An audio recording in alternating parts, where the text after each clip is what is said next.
provo insieme a voi gli ultimi miei acquisti da Kiko.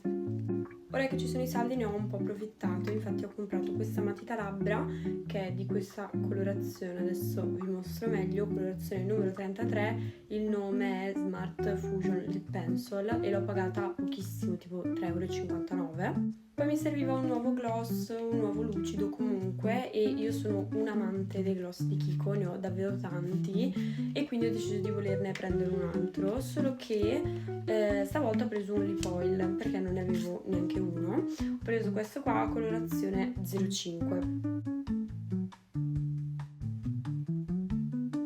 Questo è il risultato finale, anche il lip oil l'ho pagato in sconto tipo sui 9 € qualcosa. Di solito quando faccio questa lip combo di solito metto anche una tinta labbra e di solito utilizzo questa qua di Kylie Jenner, tra l'altro è andata via tutta la stampa del logo, però anche senza tinta labbra è uscita bene.